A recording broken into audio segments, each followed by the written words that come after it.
शहर का नाम था नूरान। नाम के बरक्स इस शहर में रोशनी कम और चमक ज्यादा थी। बुलंदोबाला इमारतें, तेज रफ्तार सड़कें, रोशनियों से जगमगाते बाजार और हर शख्स किसी न किसी दौड़ में शामिल। इसी शहर में अहमद फराज रहता था। अहमद एक कामयाब इंसान था, कम से कम दुनिया की नज़र में। बड़ी नौकरी, बेहतरीन तनख्वाह, महंगी गाड़ी, जदीद अपार्टमेंट और सोशल मीडिया पर एक शानदार प्रोफाइल। लोग उसकी कामयाबी की मिसालें दिया करते थे, मगर अहमद जानता था कि इन तस्वीरों के पीछे एक खामोश खला है। रात के वक्त जब शहर की रोशनी मध्यम हो जाती, अहमद अपने कमरे में अकेला बैठा छत को तकता रहता। दिल में एक अजीब सा बोझ होता, बेनाम, बेशक्ल, मगर मुसलसल। वो खुद से पूछता, मैं इतना थका हुआ क्यों हूं? मैं तो सब कुछ पा चुका हूं। मगर जवाब कहीं नहीं मिलता था। एक रात अहमद को ख्वाब आया। वो एक छोटे से गांव में खड़ा था। कच्ची गलियां, मिट्टी के घर, नीम के दरख्त और एक छोटा सा मदरसा। वो खुद बच्चा था, नंगे पांव, सादा कपड़ों में, मगर आंखों में चमक। उसके वालिद अब्दुर्रहमान एक मामूली उस्ताद थे। वो कहा करते थे, बेटा, इल्म सिर्फ रोजी कमाने के लिए नहीं होता, इल्म इंसान को इंसान बनाता है। अहमद ख्वाब में अपने वालिद को देखकर रोने लगा। अचानक नींद टूट गई। आंखों में आंसू थे, दिल में सवाल, मैं कब और कहां बदल गया? अगले दिन अहमद दफ्तर जा रहा था। तेज रफ्तार जिंदगी, तेज रफ्तार गाड़ी। अचानक एक मोड़ पर उसकी गाड़ी रुक गई। सामने एक बूढ़ा फकीर सड़क के किनारे बैठा था। फकीर ने आहिस्ता आवाज में कहा, बेटा, थोड़ा वक्त दे दो। अहमद को देर हो रही थी। वो गुस्से में बोला, साइड पर हो जाओ, मुझे देर हो रही है। फकीर ने अहमद की तरफ देखा। निगाह में कोई शिकवा नहीं, सिर्फ गहरी खामोशी। अहमद जैसे ही गाड़ी आगे बढ़ाने लगा, एक जोरदार टक्कर हुई। आंखों के सामने अंधेरा छा गया। जब अहमद को होश आया, वो एक सादा से कमरे में था। न महंगे पर्दे, न जदीद मशीनें, बस एक चारपाई, सफ़ेद दीवारें और खिड़की से आती मध्यम रोशनी। सामने वही बूढ़ा फकीर बैठा था। अहमद घबरा गया। मैं कहाँ हूं?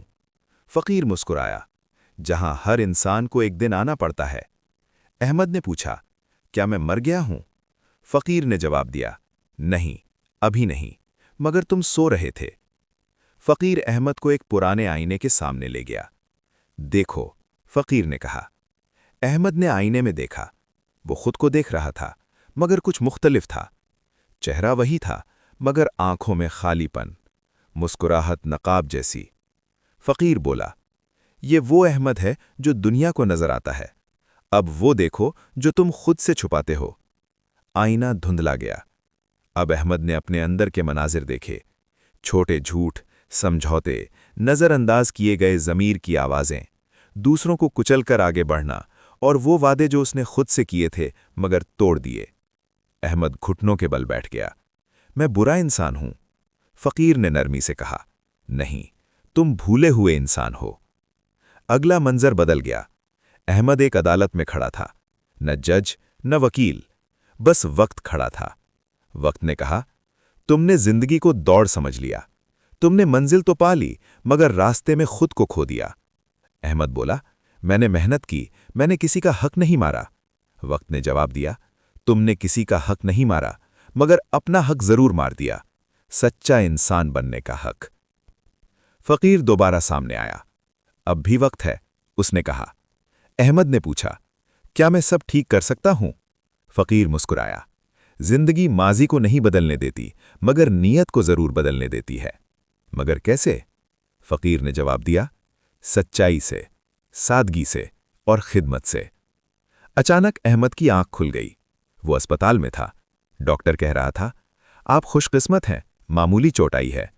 अहमद खामोश था, मगर अब वही अहमद नहीं था। हफ्तों बाद अहमद दफ्तर वापस गया, मगर उसके अंदाज में नरमी थी। वो मुलाजिमों को सुनने लगा। गुरूर की जगह शुक्र ने ले ली। वो वालिद के गांव गया, मदरसे की मरम्मत करवाई। वो बूढ़े फकीर को तलाश करता रहा, मगर कभी न मिला। कई साल बाद अहमद एक सादा लिबास में उसी सड़क के किनारे बैठा था। लोग उसे एक आम आदमी समझकर गुजर जाते। एक नौजवान उसके पास रुका। बाबा जी, जिंदगी का मकसद क्या है? अहमद ने मुस्कुराकर कहा, زندگی کا مقصد خود کو پانا ہے، دنیا کو نہیں۔ نوجوان چلا گیا۔ احمد نے سامنے پڑے آئینے میں دیکھا۔ اس بار عکس صاف تھا، پرسکون تھا۔